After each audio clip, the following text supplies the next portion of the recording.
Honestly though, CJ's the real one. Oh no, he's finna line it up now. He's finna taking the back out. Do you really think I'm gonna miss the opportunity to get a little tape up in the back? LeBron ain't the only person to get a haircut when he do a show. Can't do that everywhere. You know what I'm saying? Get a suit and get a haircut. And shoot a show. We the only people that do that, man. Dang. Pivot and Soto them. Back to everything always works out.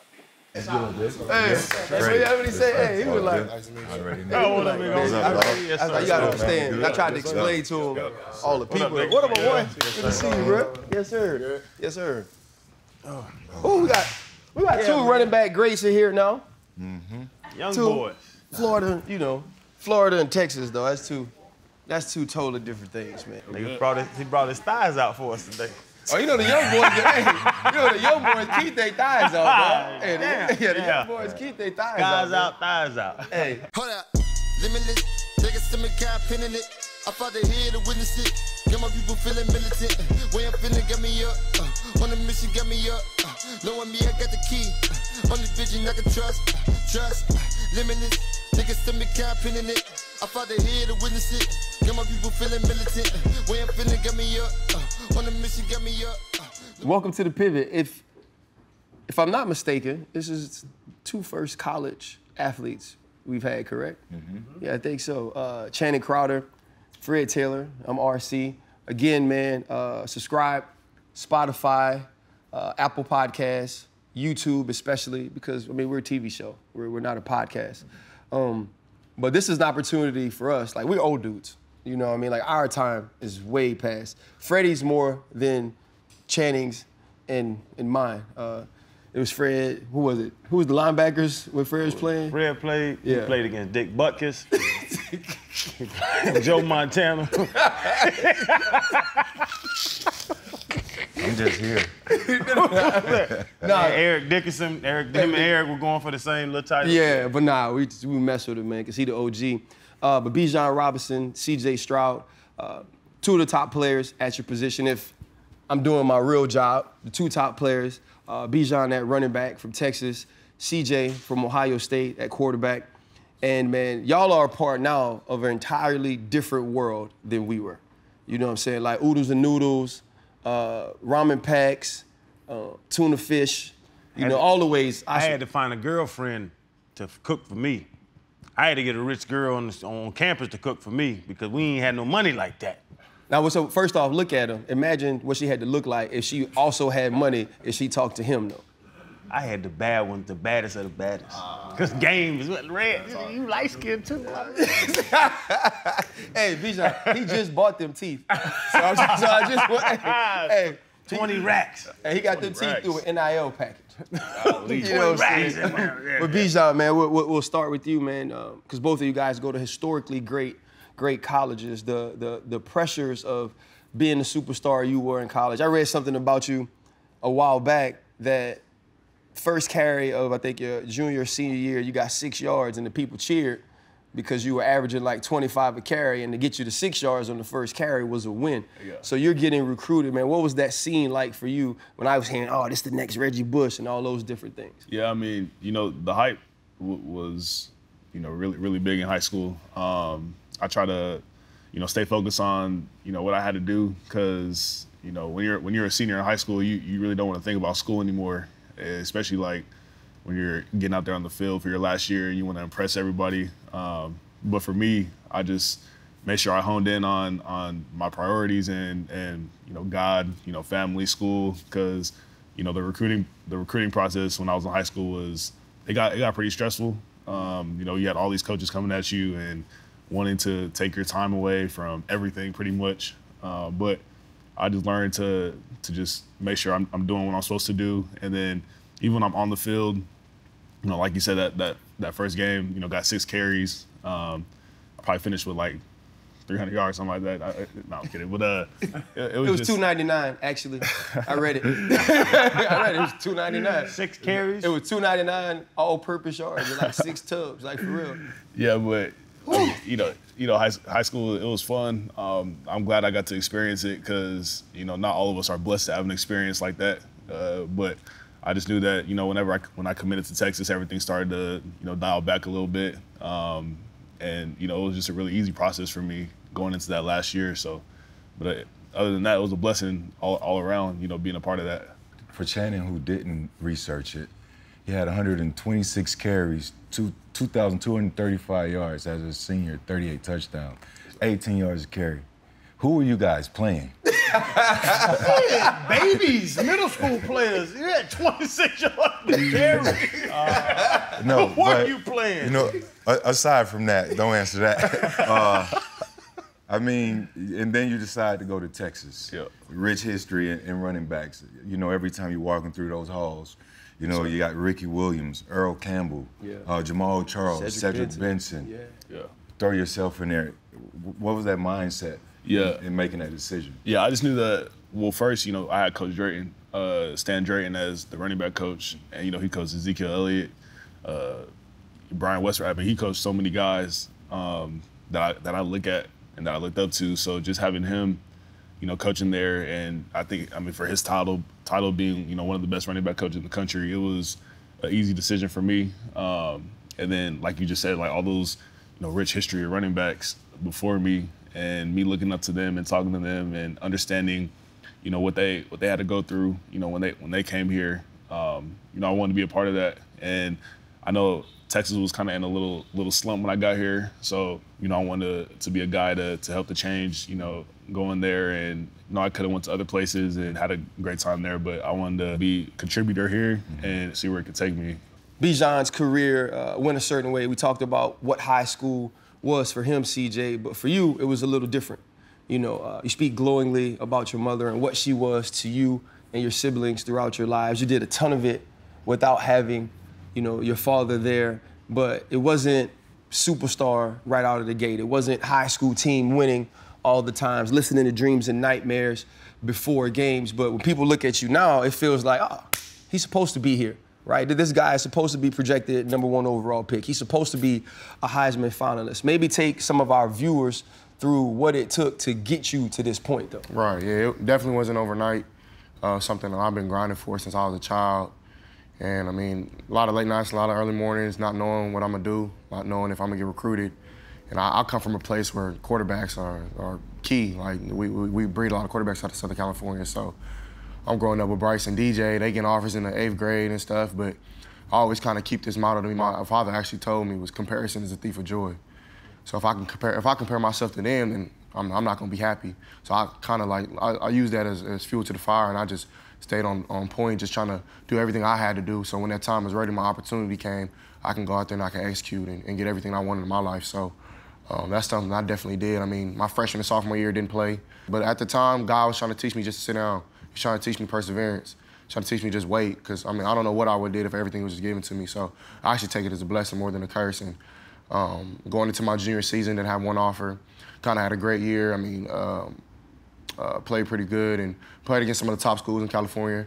And some people were watching, some people weren't at the time. And then after that, I get a couple offers. I remember getting my first offer from Colorado, actually playing against the coach against Michigan State this year, which was kind of a crazy game for me.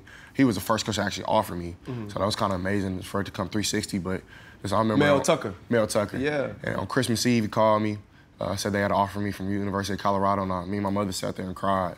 It's like, dang, it's starting to turn around. So a lot of hard work started to pay off. And I didn't have a lot of big offers until my senior season. I went to the Elite 11 camp, and I kind of had a good camp there. Won the MVP against dudes that were way more higher ranked than me. I was 2-star, 3-star. I don't know. I really didn't care. I just wanted to go play and compete. So that's kind of like my thing. I love competing. I went to the camp, had a good camp, realized, like, man, I can do this. Like, at first, I didn't have a lot of confidence going in. Like, man, these dudes probably can sling it. And I'm going out there, man, like, they can't really hold me a little bit, like, you know what I'm saying? So, like, I just felt like, okay, God, like, this is what he called me to do. So I just kept going, kept building, kept persevering through my issues at home and whatnot. And my mom has always been there. My brothers have been there, my sister. And they always had my back throughout, with football or without. So then I get to my senior season, because they actually texted me at the Elite 11 camp. I got on my knees and started praying. I started crying, like, dang, my life is like really changing in the last 4 days.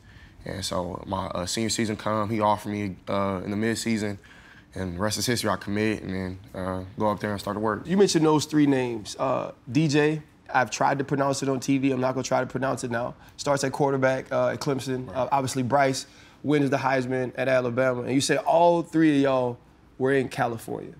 And that's Clemson, Alabama, and Ohio State. And Jaden Daniels at LSU and now. Jaden, and he went to Arizona State. Sir. And so you got all those players in California that play quarterback. Nobody goes to USC. Nobody goes to UCLA. He mentioned coming from Arizona to go to Texas. Why was there such a defection of great quarterbacks from that state to other schools?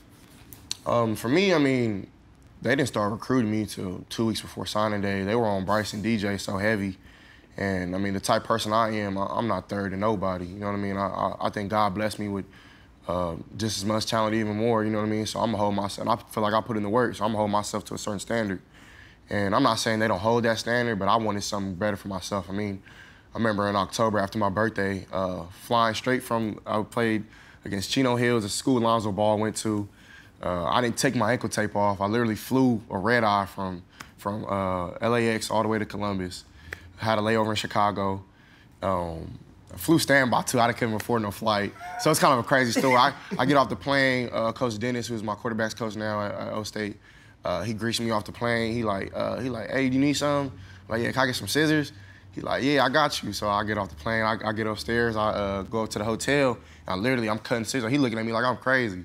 And like now I look at him like, yeah, I kind of maybe been a little crazy just to get on the plane with ankle tape. But I was focused on like getting to where I wanted to go, man. I was tired of my situation at home. I just wanted to do better for not only myself and my family, and then put God's glory into that as well. So I'll go to the game, and they play Michigan State that night. I remember meeting Justin for the first time. Like, I looked up to Justin a lot. Justin Fields? Justin Fields. Okay. I looked at him so much. Like, I just wanted to be around him, like, pick his brain. And I did that night, and he was like, bro, come take this over. And I remember just watching the scenery. It's not like USC and UCLA at their games. Like, there's barely anybody there, you feel me? So I get to the Ohio State game. These fans is crazy. Like, they going nuts. It's a blackout. They wearing black uniforms. They look swaggy, you feel me? I feel like I can fit right in. Coach Day, he talking good to me. Coach Dennis, at the time it's Coach Yerkes at Penn State now, and they loving me, you know what I'm saying? They already had a quarterback committed, but like I said, I like to compete, so I ain't really worried about it. And so like that was kind of the way I kind of got to Ohio State. And I feel like, I mean, all that kind of happened for a reason, you know what I'm saying? So I really, like always, like I said before, comparison is a thief of joy. So I never wanted to compare myself to Bryce or DJ. I showed them love. I mean, they always had my back through everything I went through, and I feel like their path is their path and my path is mine. Yeah, in Texas. Why Texas? Man, I mean, I kind of had a crazy story, you know, in recruiting. So I was like sold on Ohio State. Committed to us, man. Oh, y'all would have played together. Yeah. So a week and a half before I committed, I called the Ohio State coaches and I was like, man, I'm committed here. I'm gonna shut down the recruiting, all that stuff. And it was Coach Alfred, Tony Alfred. He's the running back coach there now. And you know, he recruited me really, really hard. Sort of say. I mean, he kind of took out all the running backs, and he was like, "Man, you're my guy." So I committed there, and I had CJ, I had Jackson, I had Lathan, I had so many dudes. Like, it just looked great, and I was like, man, like, yeah, this is gonna be dope. You know, playing with all them. And then like the week kind of started going by, and I just had an ill feeling about it. And then I just started praying a lot, like, God help me, like, please, like, clear this decision up for me, because it just didn't feel all the way right. Because I knew that Texas was the place for me the whole time. But I just had a lot of people in my ear saying Ohio State's it, and I bled into it, and I was like, yeah, Ohio State's the place, you know, the place for me. But during that week, just started praying, you know, asking my mom, just pray with me, just help me, you know, make a clear decision for me, because, you know, it was hard during that week, because in the middle of the week, I knew I had to call the coach back and be like, man, I can't come here. So that was the hardest call. Grown up conversation. Yeah, grown up conversation. That was the first grown up conversation I ever had, you know, with somebody, you know, depending on me to do something, and that I just said to them, and then now telling them that I'm not doing it no more. And just calling him and being like, man, you know, I just can't, I'm sorry. that I told you I'm coming here, but I can't come here. I know Texas is the place I need to go to. And man, that call was hard. Yeah. Like, I'm telling you, that call right there was difficult. And then even telling the Texas coaches that I'm not coming there, and then telling them that I'm coming there, you know, it was just a weird period, a weird week for me. But I mean, I learned a lot during that week, and then I called the Texas coaches and told them, you know, I'm coming here. You know, I knew this was the place. like I'm a liar, pretty much. You know? Right. Like, last week, I didn't know it was a place. Last week, I knew it was a place. That's grown man shit. I mean, that's what you got to do. You're making the decision that you feel that's best for you, that you got to live with. So that was your introduction to adulthood, really just making the decision that you have to live with, you know, over the next 3 to 4 years as you journey through college. But how do you guys keep things in perspective, being first generation NIL? How do you stay humble? I mean, because y'all getting a gang of money, a lot of offers thrown in your face. Like, we have no clue what that feels like. We know what it felt like to get recruited, but to have the NIL opportunities, I mean, how does that feel? How do you maintain how do you stay grounded? When we started, you know, there was a lot of companies that started to come at us really fast. And, you know, we had Brian Burney, the marketing guy on Athletes First, and you know, he's the best at his job, so he got a lot of deals for us, you know, really early. But for us, we didn't know what that meant. We just knew that, you know, we want to make money now, but we didn't know how it was going to happen. We didn't know who we were going to go to. So when it all started, you know, from my experience, I just kind of talked to them, and they kind of taught me through who to go to and, you know, how to do things, because, you know, for me and CJ, you know, we had these people coming at us, and we were like, oh shoot, like, yeah, we want to take everything, but they taught us, like, you know, you gotta take the deal what's best, that what fits best for you, and how you can, you know, make that your brand, and whatever fits best for your brand. So as the season started going on, you know, we started to, you know, really calculate what we were getting and trying to get, you know, what was best for us, you know, throughout the process. But he can even explain. Nah, yeah, I think you hit that on the point, Bijan, for sure. Like, early on, it was kind of confusing for me. Just navigating how many people were coming at me, you know what I mean? And just the route we were trying to take as a team, and then trying to not be selfish and then do my thing and try to make enough money to provide for my family, you know what I mean? So honestly, it's been a blessing. Like, I couldn't do nothing but just thank God, man. Like, it's changed my life 100%. I just could imagine what it could have did with y'all. Like, I always think about, like, the people who played Ohio State, like Justin, Braxton Miller, Cardell Jones, Chase, Jeff Okuda, all these great names that come out of the state, like how much money they would have made, you know what I mean? So I just feel like it's my due diligence to not just do it for me, but do it for my team as well. So I try to do deals with my team, and try to include my linemen, try to include my running backs, my receivers, and just because it's not like, it's never been just about me, you know what I mean? So I never try to be selfish in anything that I do. And I just feel like, I mean, that's what God called me to do, is just to help his people, you know what I mean? So that's definitely something that I try to take with it. And then, like, just staying focused with it, man, like, that's definitely tough. You got to keep the main thing. Right. And a lot of people really, like, they think they know what that means, but until you do it, you really don't, you feel me? So you got to just, like, stay grounded and have a good foundation and understand. Like, my mama, she don't press me. Like, kids is getting pressed by their parents for money. And, like, my mama's never done that for me. Like, she just want me to be great in whatever I do. Just, son, just go out there and have fun. I got you good, bad, ugly, sad, and that's what it was this whole season. And with Brian and David, like, they help us out as men more than just this marketing and stuff like that. Because all that stuff is cool. But, like, if you talk to them, they know, like me, I'm a man of God first and foremost. And if I don't trust you, like, without money, I'm not gonna trust you with it. Right. So they open me with welcome arms, and then they smart. Like, that's something, like, they teaching us financial literacy. They not just giving us these deals, they giving us deals with equity and not just showing us the money, but just, like, showing us how we get into it and how to pay our bills and things like that, you know what I mean? So it's definitely, like, kudos to them. And like I said, man, I think the main thing for me is just, like, focusing on ball, though. Like, if it ain't about ball, like, I really can care less. And I had to slow it down.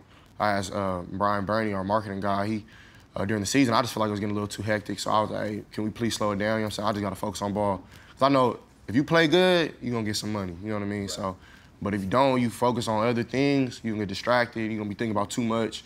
And I just feel like that wasn't my case, and by the glory of God, they were supportive of that, and then we got it rolling right when the season was done. So I'm super blessed for the NIL. The NIL, I was gonna ask him, bro, the NIL for y'all, because like you said, bro, this is crazy to me, because I knew I got the goddamn money in Florida. How is the money distributed? Like, when y'all sign these deals, they sign y'all a check for 100 racks, 200 racks, 800 racks. I looked at the numbers now. I don't want to put y'all money out there, but like, how do y'all get the money? Is it given to you directly? You have a check as a college kid, and you can go you can go put 6 figures in an account. Yeah, I mean, it's just like NFL endorsement deals. But what we do is, I think, Bijan, I don't know if you do this too, but I can probably guess that you do. But it's all set up by monthly. You know what I'm saying? What am I gonna do with 600,000 right there? You feel me? So that's just like, that's not being smart. Wait. What is he gonna do with 600,000 right there? I know you got But like, yeah, we still like, when I first started getting some money, I was 19. I'm 20 now, and like, I just have a lot of life to learn and still go through. So like, I asked them, like, just like, can you set something up with me to where like, I can have some money on the side, and some money to spend, be comfortable, help my mom out, help my sister, help my brothers, you feel me? So I just feel like that was like the reason like why I wasn't getting all the money right up front. But like, I'm still getting my checks, you know what I mean? Like, so I'm not missing nothing, but I'm still blessed. We had your man G5 on here. Right. And you probably saw that clip that was going around about the rookie dinner. You was talking about you want to take care of your guys and this and that. You ready? You go first or top 5 or whatever. They're gonna press you. Both of them. Rookie dinner. Yeah, both of you guys. You ready for that? Yeah, I'm ready. I mean, you want to establish like that respect factor. I mean, I know you guys all probably did something when you guys were rookies, but you want to establish like, I'm here for y'all. Just like, I mean, you're learning that right now in college. Trying to do as much as you can for your teammates.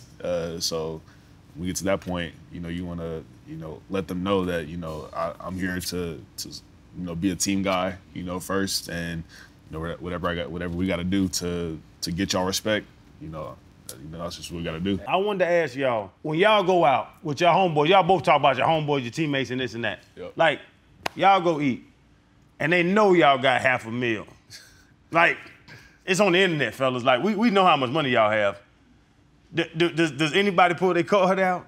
Or it's just, CJ, y'all got it, bro. Like, this your dinner, because you got money and we ain't got no money. All right, yeah. I mean, like, my homies, like, especially at home, like, they look at me like I'm the same, you feel me? Like, and that's why I love them so much. And, like, they don't, like, expect me to do nothing crazy. They don't expect me to pay for everything. And usually everybody just pick up their own tab. So that's why I respect my homies. They don't ever ask me for too much.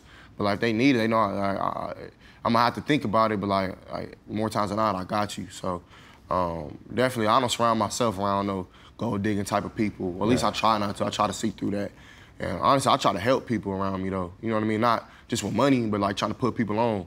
So like I don't just try to, you know what I'm saying? Just here, bro. Here's $500 or whatever the case. I just feel like when you do that, you just open the people into your pockets. You know what I'm saying? And not giving them a real chance at life. You know what I'm saying? I think it's all about setting other people up. So I definitely don't think that I would like go to dinner and my homies, we run the tab up, you know what I mean? I just throw my card on it. Now, if that's the case may be, that's the case may be. But like, I think what you said about G5, like G5, the way it caught him off guard was kind of funny, but like, nah, that's real though. Like, it's crazy to me. Like, some people like really be running up on the rookies, man. Like I don't know if I could do all that, but you know what I'm saying? Like, it's all about respect, like he said, but at the same time, like, I gotta respect me too, you feel me? So. Well, the thing we didn't say, most of the time is just your position. Okay. Yeah. Fortunately for you, it's gonna be 3 of y'all in the room. Right. And you're probably gonna be the guy too, right? So like your backup is gonna be like Chase Daniel. So you're gonna be good. You know what I mean? I think I know a big question like I want to ask is I drove a truck in college they called the Pink Panther. So my parents had a Raspberry S10, then they bought a Malibu because we was moving up. And so they gave me the Pink Panther. Malibu's an upgrade? Yeah, it was an upgrade for me. My parents worked hard. Anyway, shut up. Anyway, so they give me the truck, but it was like the community truck. My homeboys needed to run an hour to the house. They ain't had no car. Yeah, you take it. So when I got it, it was an automatic. By the time I left college, it was a stick shift. right? For real talk. I was on practice squad for the back half of my rookie year, so I didn't have a car my entire rookie year. You know what I'm saying? I rode with my homeboy who was also an undrafted free agent, and he had like a Corolla. But it's very well documented. Did you switch to Bentley for a G-Wagon, or do you still have the Bentley and the G-Wagon? No, sir. Yeah, I got the G-Wagon. Okay. And you got the Lamborghini. Yes, sir. Right. So here's my question. Now here's this, and I'm gonna start with you, CJ. I know where you gonna go with. But how do you keep the hunger? Like for me, I was like, I gotta get more. I gotta keep fighting. I gotta take care of myself first. And then if I could take care of myself, I could take care of other people. I could put other people on. For you, you're getting those things right now, right? Like those things and those stories we hear after people get drafted. I could buy mom's a house, or I can have a car, do all those things that you finally get to do because you get your name called. Y'all are getting that before that opportunity. How do you keep that in perspective to continue to be hungry to want to achieve more? Right. For me, man, I know it probably sound cliche, but I love this game. Like, they can take the money away right now. Like, this game saved my life. So, like, without this game, I don't know where I would be, honestly. Like, I'm looking at your eyes, I don't know where I would be. So, I'm blessed to have this, like, money and stuff, but, like, it don't make me. You know what I'm saying? Like, growing up, I didn't, my pops, when he was around, like, we had money when he was around, and stuff happened, and we lost everything. So, like, I know the feeling of having a lot and getting it taken away, just like that. So just like with this money now, you can get taken away now. So I just try to be a man of God before anything. I think that's where my foundation starts. Like, what would God want me to do? What would Jesus Christ want me to do? And like with this money, I just feel like God blessing with me because I'm not selfish with it. I'm not bitter. I'm not trying to like get over on nobody. And I think like the fact like that I'm trying to get to is I love this game. Like, I don't know where I would be. And I get up with the same type of mindset every day, like somebody trying to take my job, somebody trying to do this to my family, somebody trying to, you know what I'm saying? I just wake up, I kind of create a vision in my head like somebody after me, man, and that's the truth. You know what I'm saying? It's a kid, I don't know where, he wants to be at Ohio State right now, and he wants to play quarterback there. But that ain't finna happen, you feel me? So it's a dog-eat-dog world, you know what I mean? So I think that's kind of what motivates me, just loving the game. Like, I'll sit there and watch film for hours and hours and hours on stuff I probably shouldn't be watching. Like, I'll go back and watch some of y'all tape, you know what I'm saying? Just to like see what the game was like back in the day. Like, not saying I'm too old. I get it, but nah, we old. Just to try to see like, what it was like. So. Low definition. No HD back when we played. Yeah. But it's on Exos, you know what I'm saying? So I got the clicker in the room, and I'll just be in there, just, you know what I'm saying, just breaking stuff down, just trying to see how Burrow plays, how Mahomes plays, and Deshaun, and all these great quarterbacks I look up to, Tom Brady and stuff like that. So. I think definitely like that's the reason why I love this game. That's the reason why I like don't mind the money, and I think that I'm okay with like taking some stuff, you know what I'm saying, or not taking it but earning it. And I feel like everything was not given, it was earned. So I mean, like, why not?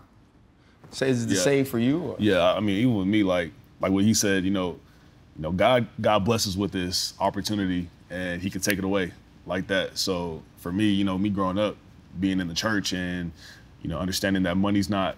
You know, money can be a god that you don't want, and you know, you got to understand that, you know, God is the focus, and you can't let money, you know, or anything that you get, you know, overtake that. So, you know, for me, you know, just having that opportunity, you know, and like you said again, you know, football's the focus. Like, you know, you can take the money away, and my love for the game will never change. You know, my love for people will never change, because, you know, when you start getting money, you can start, you know, drifting off in a different direction that you shouldn't be going in. So I just know that, you know, having it is great. You know, helping people is great as well. Meaning in like charities and homeless shelters and doing all types of stuff with it that you haven't, you know, been able to do before. You know, I don't put that as a focus. I just look at it as an opportunity that comes with the game. When you start, you know, playing well, you know, more and more opportunity come for you. But, you know, like I'm saying, you know, I grew up, you know, knowing that, you know, God has blessed you with this, and if you use it the wrong way, or if you put that as a focus, you know, He'll take it away. So I'm just blessed to have the opportunity. I know all the guys that are getting, you know, more and more opportunities are blessed as well. So, you know, I look at it as a really cool opportunity, and just keep working on the field to seek out, you know, more what I'm trying to get. What about the jealousy, man? Like, to be honest, bro, you drive a Lamborghini around campus. No, he drive his. I think he drive his truck and then he pull a Lamborghini out when he really wants to stunt. When he want to show out. Yeah. So I'm your teammate. You driving the truck, and then you put a Lambo out on the weekend. Yeah. Your ass riding around in a G-Wagon. Yeah. There's a second-string guard that has a Toyota Paseo like I had. Like, real talk, like the jealousy. And that was one thing when NIL came out. I'm like, there's gonna be the guys and y'all motherfuckers up here, and there's gonna be some guys down here. Do y'all feel that? Do y'all see that? Like, the jealousy gotta be there. I don't want a Paseo when you got a fucking Lamborghini, bro. I mean, for me, I don't really talk about it around the locker room. I don't mention anything. I know they see it on social media and everything, but, you know, I'm not changing or trying to boast about, you know, what we got, because I know, you know, we're blessed to have what we have, but, you know, I'm the same guy in the locker room.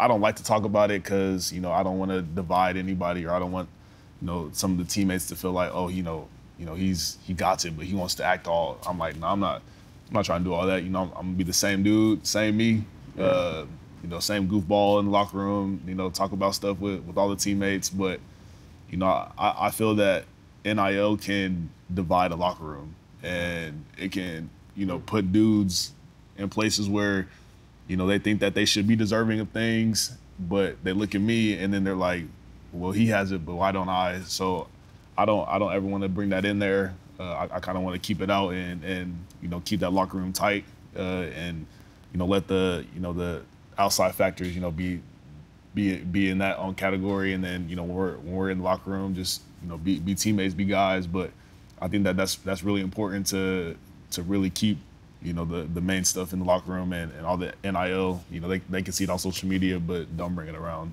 you know, for yourself.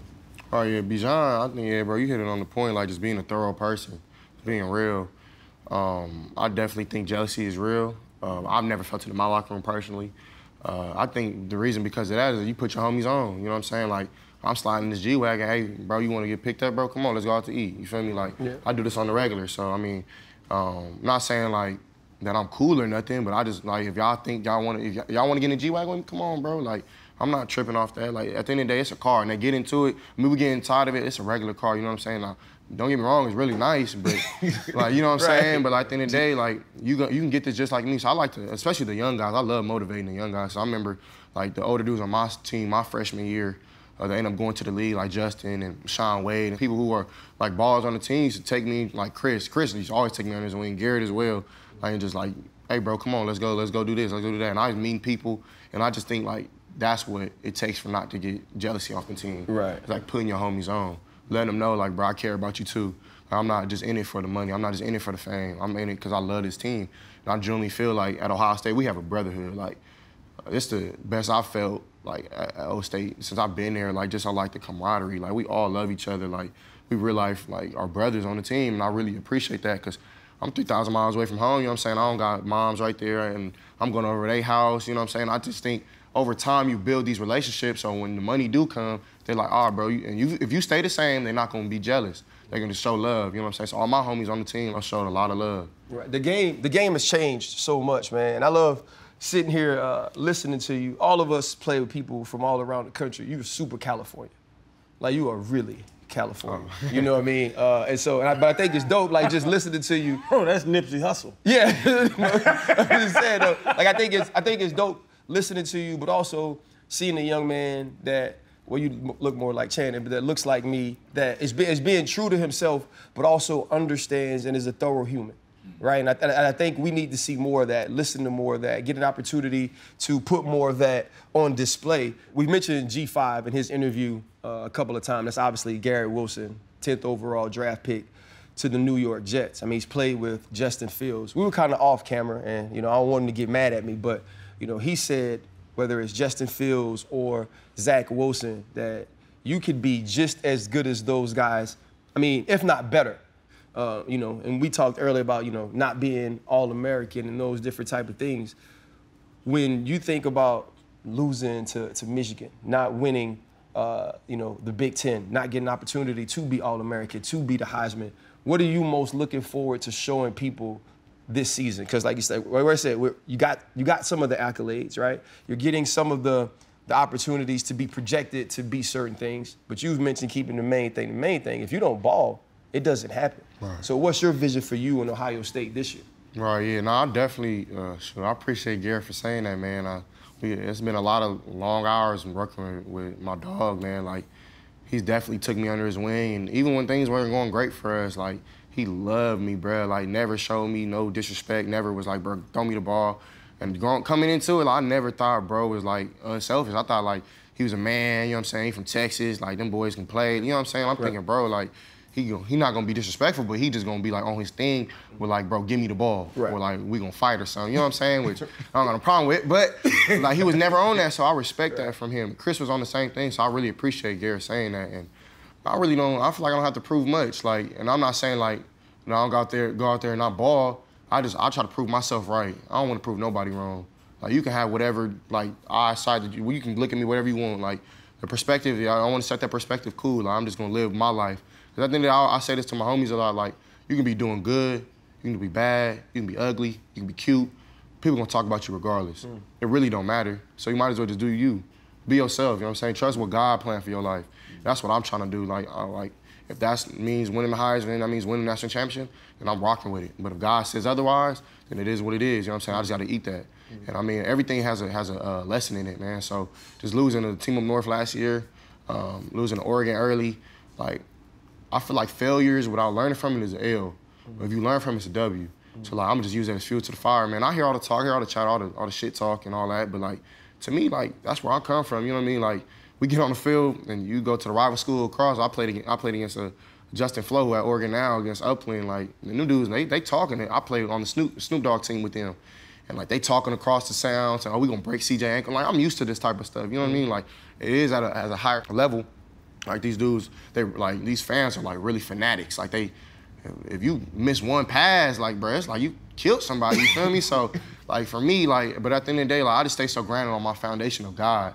Like, whatever he wants for my life, I'm rocking with it, you know what I mean? But I don't ever try to prove nobody wrong. Because at the end of the day, somebody always gonna have something to say. If I'm trying to prove you wrong, I'm trying to prove you wrong, I'm trying to prove you wrong, I'm trying to prove Bijan wrong, I'm never gonna be happy with myself. Because it's always, somebody always gonna have something to say, you feel me? So I definitely just try to prove myself right and just understand what I want to do in my life and what God wants me to do. I just try to execute that. Bijan, what are your greatest attributes as a player? What's gonna make you the first back off the board? I think, you know, I feel I can do it all on the field. You know, Coach Sark used me in a way, you know, he puts me at receiver, puts me at slot. And I mean, obviously in the running back position. And I think that I just create mismatches for everybody on the defense. So I think that, you know, when you got a game plan, you can't just game plan against me being in the backfield. You know, you got a game plan against me being out here, you know, a receiver at slot. And I think that, you know, for the NFL, I feel that they're going more towards backs that can catch the ball at the backfield, that they can line them up anywhere on the field and rely on them to do their job just as well as they are at running back, you know, if they're at receiver, at slot. So I think that that's what makes me, you know, a little different. I know there's a lot of running backs that can do that, and that, you know, that's what they want nowadays. But I think that when you start getting a guy that you have to do more than just game plan for him being in the backfield, I think that's what can set you apart. That's what can set me apart from the rest of the guys. But you know, that's why I enjoy Coach Sark so much, because you know he wants to put you in the best position possible, right, and he wants you to succeed in all areas of your game, not just put you on one-dimensional, you know, be a one-dimensional guy. So I think that just being able to do all those things and show the skills that I have, you know, God willing, you know, for the next level. So, you know, that's why I feel. Speaking of the next level, who are some of the guys that you like that excite you when you turn on the tape? Yeah, so I watch, you know, a lot of Alvin Kamara. You know, I think that our games are a little similar because we do a lot of things. You know, we catch the ball, run the ball, have that contact balance, you know, is able to break tackles, you know, create space, you know, when we run the football. And then, you know, I like a lot of Saquon. You know, I know he's been hurt, but just how he runs the game, or how he runs the ball, and his vision in between tackles, and how he can set up, create his own hole, even when the holes are, you know, he doesn't have the greatest O-line, but he knows how to create his own holes when it gets clogged up. And I think that me and him are similar in that area. But I like those two. I like Ezekiel Elliott, just how he runs the ball, and just having Zeke up the street, up in Dallas, it's good to have him be a huge mentor for me, and telling me, after games how to do this better, how to, create for yourself a little bit better on this play or on that play. It was just good. It's just good to have him here. But those three guys are guys that, I look at a lot, watch a lot of their tape from week to week, and just to see how they improve and to see how I can improve my game as well. Zeke didn't make my top 5.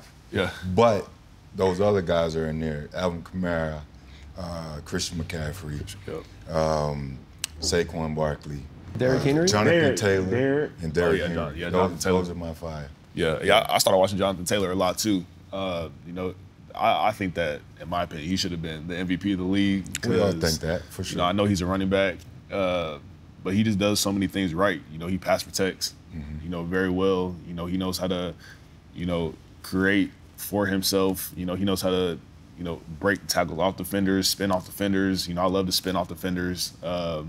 And I just love the way how he runs the ball too. He's actually one of the guys too. But, I think that those guys they just know what they're supposed to do in this game. And they don't think. They don't think. You just go react. God gave them the ability to do it, and they use it well. They use it fully. So those are some of the guys who I look at a lot. I want to talk a little bit about this season, NFL, some different things. But for you, what do you feel when you hear 5 and 7? Yeah. Right? You go to Texas. Yeah.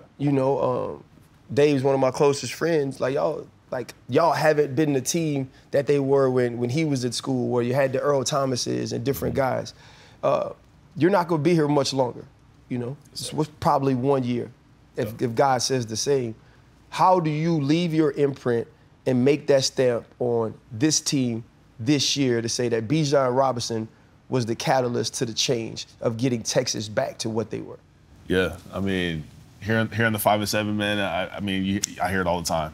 I hear it all the time. I know that's what we produced last year as a team, and now with this offseason, what we've been able to do and trying to get guys transfers, trying to get the best recruiting class, trying to get just a whole change, new coaching staff. We're looking at trying to build something for this season and then for the future. And it's good to see that for me. I'm trying to change this team, through faith. Like every day after practice, we all get in the huddle and we pray. Pray about things off the field, pray about things on the field, because you can only control what you can control. In the locker room. And the guys are really. I'm so blessed that we experienced going 5 and 7 last year, because the games we did lose, it was like, man, like we had it, but it just slipped in the last minutes of the game, but just experience that hurt and what we had to go through. I think that was what the team needed, because now it's a whole change, and now dudes know what we're supposed to do, and dudes have a different mindset and what we're trying to approach for this season. So it does hurt, but I think that God does everything for a reason, and I know that this reason is to just better this team in ways that we haven't seen before. So I'm just thankful for the opportunity that we did go 5 and 7. I know that sounds weird, but it's true, because now our whole mindset and wanting to win and be the Texas team that that everybody knows and loves, wants to be back to. So it's different. He was supposed to go first round. He said Mel Kiper lied to him. He was out. Lied. He was out fishing and went third round. And I spent $1 million thinking I was gonna get $7 million. Then I didn't get $1 million. And so Freddie T goes 9th. CJ, my last one for you is being because quarterbacks have a different opportunity. This year, a quarterback wasn't picked first, right? We had linemen go first, the ends go first. Next year, people are projecting it's going to be CJ Stroud or Bryce Young. Many people saying more size, more length, those different things. How important is that to you, or is it even important to you at all to be the first overall pick? For me, I would be lying if I said, it wasn't a goal of mine. I remember my pops, when he was around, I swear on everything. I probably have pictures, and I swear first round, first draft pick on a shirt. But at the time, it was for basketball. I was a basketball kid growing up for the most part. I just remember having that vision, and like now that's kind of like coming to like fruition. It's amazing, you know what I mean? But to me, it's not really a focus of mine at all.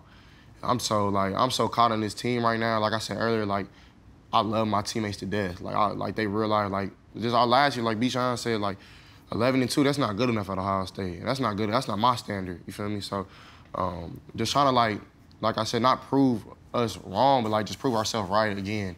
Go out there and just try to execute and try to like just win games. Like you said, like it'd be the 1 minute where you just lose that game.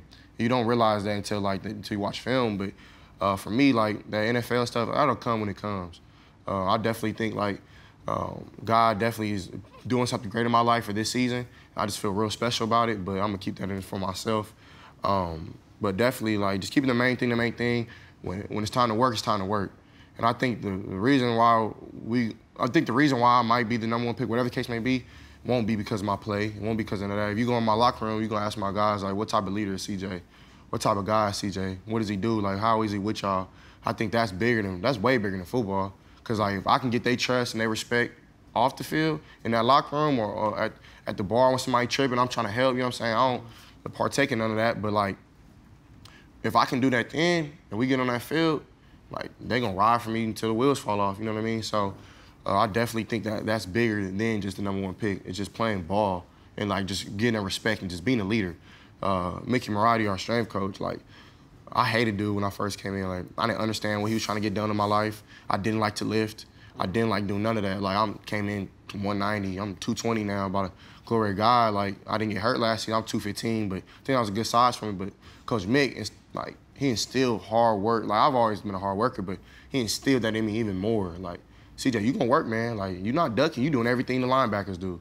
And like when they see the linebackers see that, they respect me because of that. You know what I mean? So. And then on top of that, it's just being a leader with him. I can't have a bad day. Like Coach Day says that to me all the time. And I realized, like, at first I was like, man, what is he talking about, man? Like, what you mean I can't have a bad day? I'm a human like everybody else. But like after like really like thinking about it and putting my feelings aside and just going straight to business, like going on the business side, like that makes a lot of sense. As a quarterback, you can't have a bad day. You can't be in the facility tired, can't be in the facility yawning, going through the motions. You got to be on it because the energy you set is with the team. Like, honestly, like when we were losing games and we were in the huddle and we were down or whatever the case may be, everybody went like this, straight to me, just like looked at me.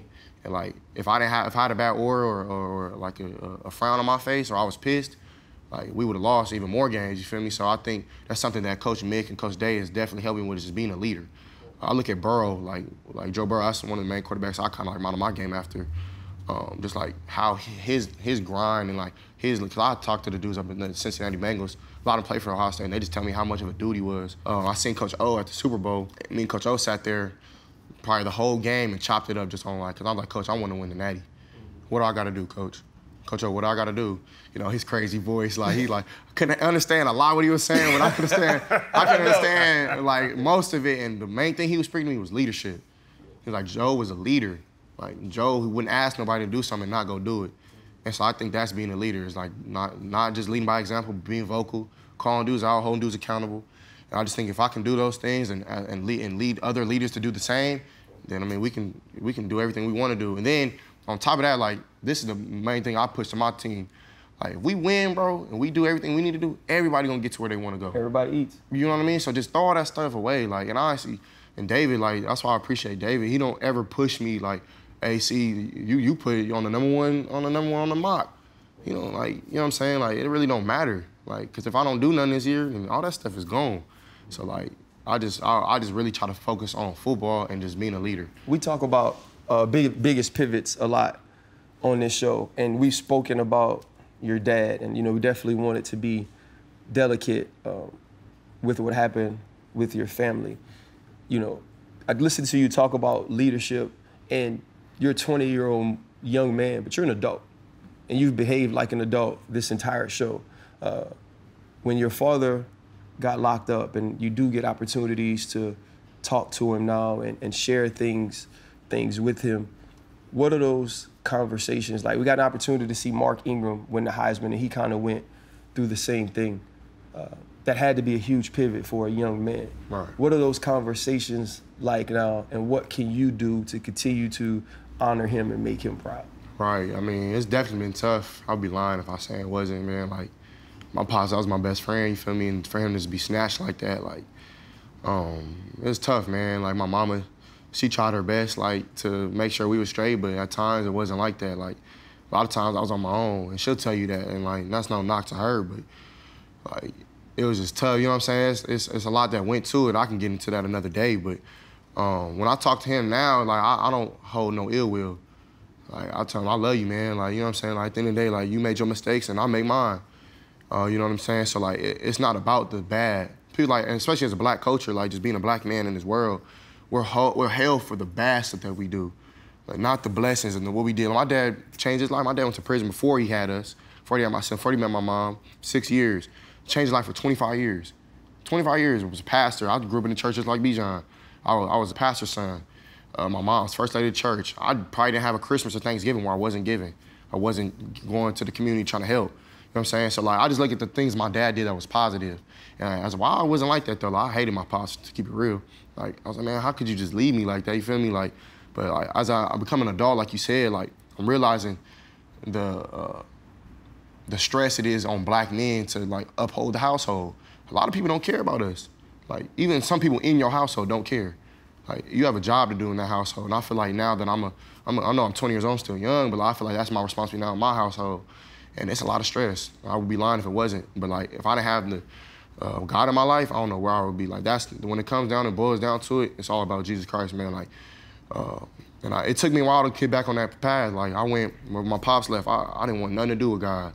I was bitter. I didn't want to know anything. I didn't want to go to church, none of that. And I have a teammate, his name's Cameron Babb.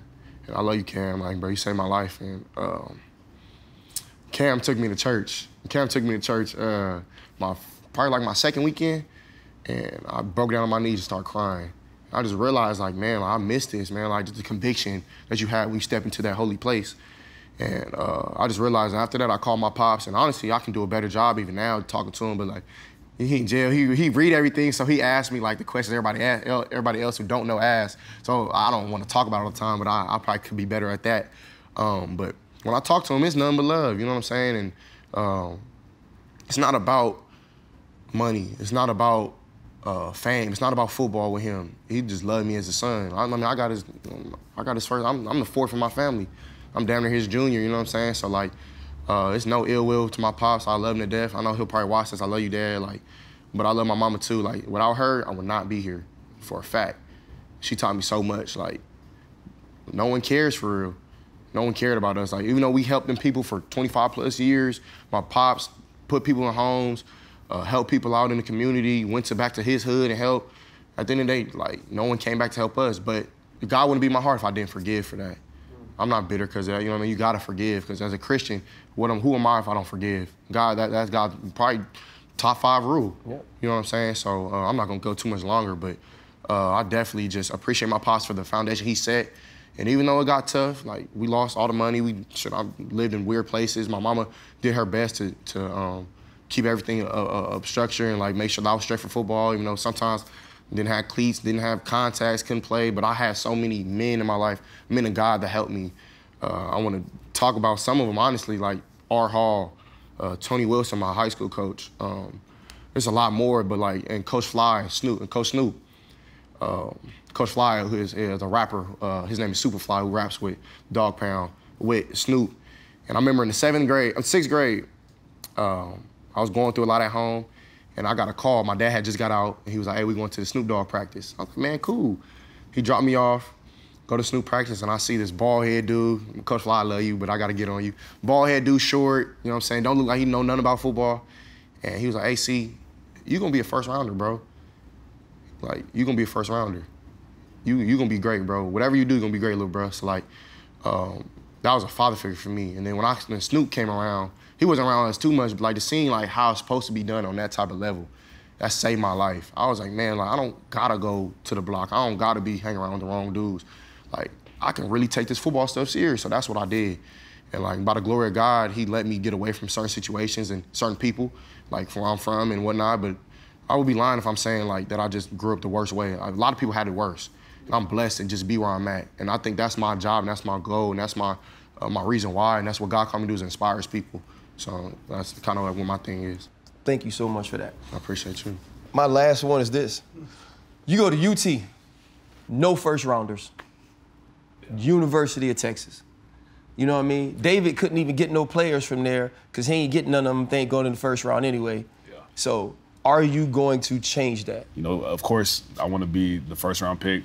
You know, there was no running backs to go even first round in the last draft. So, you know, I think that, you know, I do want to have a chain. I want to start the chain to, you know, change that. It can't start with me. You know, it has to be a team effort. When we win games, then everybody, you know, gets what they want. I think that, you know, there wasn't any draft picks this year. And, you know, I know that Texas is like the back front sometimes, you know, in people's minds. But, you know, for me, I do want to, you know, become that guy to set a standard at Texas that, you know, we have first round talent all over the field. And I know that, you know, people look at this a little different and be like, no, y'all don't. But, you know, I want to change that. And, you know, I want the guys to see that, you know, you got to be a good person, you know, first and foremost. You know, you can't go in here, you know, with the mindset of, oh, just because I go to Texas, you know, people will look at me like, no, that's not the case. Like, you got to prove yourself. You got to work hard. You got to be a team guy. You got to be a good man off the field. You know, if you have a faith, you know, you got to understand that God is putting you in this position in the first place. But, you know, that's a goal of mine, you know, to be in the first round, you know, as high as you can go, as high as your play, you know, or scouts, you know, look at you is. But right now I'm not focused on that right now. You know, I want to be the best team that I can be the best football player I can be. That's a great goal of mine, and I want, you know, to be an example for not just my teammates, but for everybody that's watching us. So, hey man, y'all got bread, y'all in college. If I got one trip to go, Ohio State or Texas, I want to party. Where should I go? You seen where Urban Meyer went? I want. My I bad. don't party like Urban. I just want to have me a good time, drink and party a little bit. What like? Y'all have a good time, man. I could not think about having that much money in college. I would have been arrested more than I was.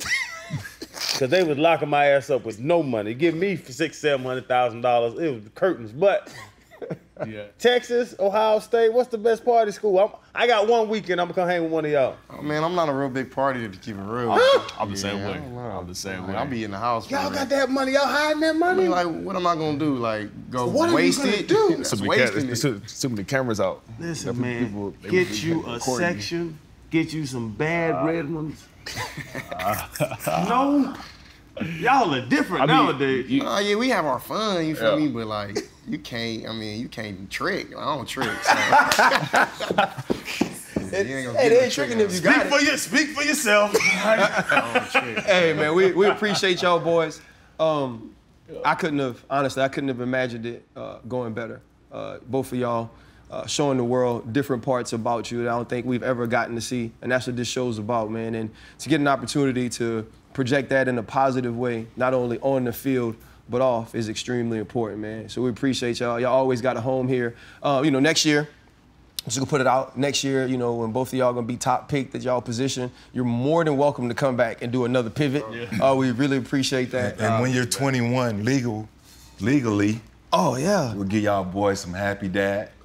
You know what I'm saying? And I'll just have one for the yeah, I mean, good. For y'all right now. I've been drinking already. Yeah. Cheers, man. Appreciate y'all boys, man, for sure.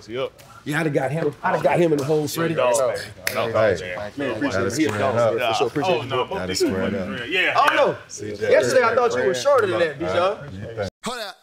Limitless. Niggas to me, cap pinning it. I fought the head to witness it. Got my people feeling militant. Way I'm feeling, get me up. On the mission, get me up. Knowing me, I got the key. Only vision I can trust. Limitless. Niggas to me, cap pinning it. I fought the head to witness it. Got my people feeling militant. Way I'm feeling, get me up. On the mission, get me up.